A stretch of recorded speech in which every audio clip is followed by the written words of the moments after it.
रहे हैं सावन यानी बारिश, और साथ में होता है खीर और मालपुए का संगम।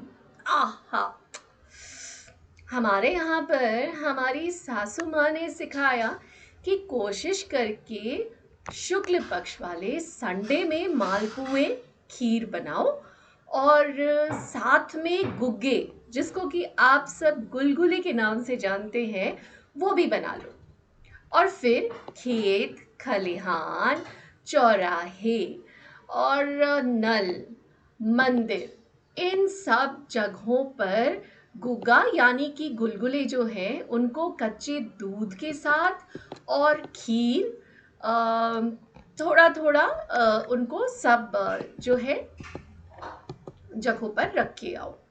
तो जैसा कि उन्होंने हमें बताया हुआ था कि संडे के दिन करना है, तो कल है लास्ट संडे और हमने ये पूजा करनी थी।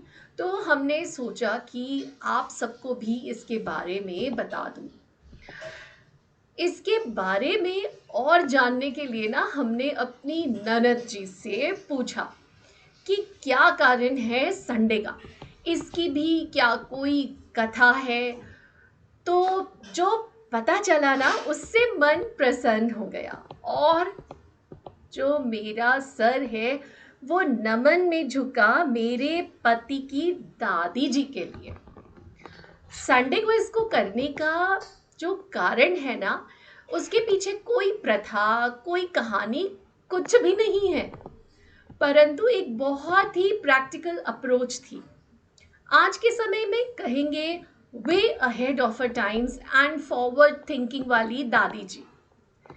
मेरी सासू माँ जो है वो वर्किंग वुमन, उस जमाने में रेलवेज में, और उनका इतना बिजी स्केड्यूल देखकर मेरे पति की दादी जी यानी मेरी सासू माँ की सासू माँ ने उनसे कहा, वैसे तो ये पूजा सावन की नाग पंचमी या गुग्गा नवमी, जो भादों में कृष्ण जन्माष्टमी के अगले दिन होती है, उसमें की जाती है, परंतु क्योंकि आप जॉब में हो और समय नहीं है, तो अपनी श्रद्धा से चानना पक्ष यानी कि शुक्ल पक्ष के दिनों में से किसी भी 2 संडे आते, उसमें से किसी भी संडे को कर लो।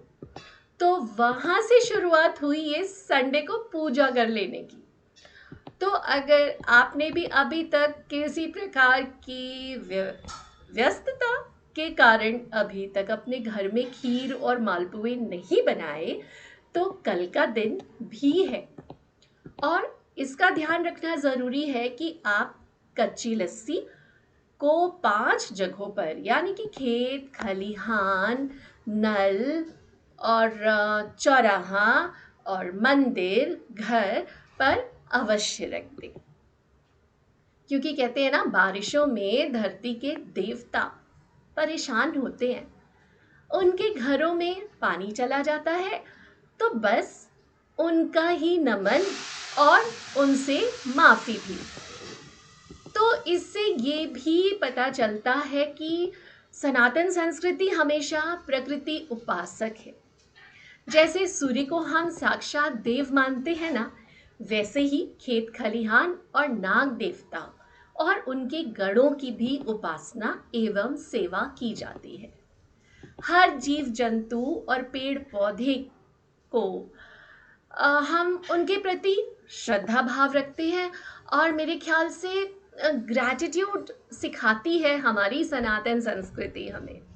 हमारे ऋषि मुनि को इन सभी की प्रेजेंस की वैल्यू पता थी, तभी हम सब में इनके लिए उपासना की भाव सेवा सिखाई गई। और मुझे लगता है इससे ज़्यादा इंक्लूजन ऑन कहाँ। मोर ओवर, मैं तो सासू माँ जी की सासू माँ को नमन करती हूँ, उन्हें याद करके कि उन्होंने समय से कहीं आगे की सोच रखी। जिस ज़माने में बहुएं जो है वो घरों तक ही सीमित होती थी, वहाँ मेरी अपनी सासू माँ रेलवेज में जॉब करती थी, और इस तरह का चेंज वेलकम था, और पूजा पाठ में भी फ्लेक्सिबिलिटी थी। नौकरी और धर्म दोनों साथ चल सके, इसके लिए ऐसी फ्लेक्सिबिलिटी रखी गई। इसीलिए अपनी सोच बेहतर बनाएं, सनातन संस्कृति से जुड़े और जो कुछ सीखा है अपने बड़े बुजुर्गों से, उनको आज के समय में भी आगे लेकर चलें, अपने बच्चों को भी सिखाएं। दान करें, खीर खिलाएं और बांटे भी। जय हिंद।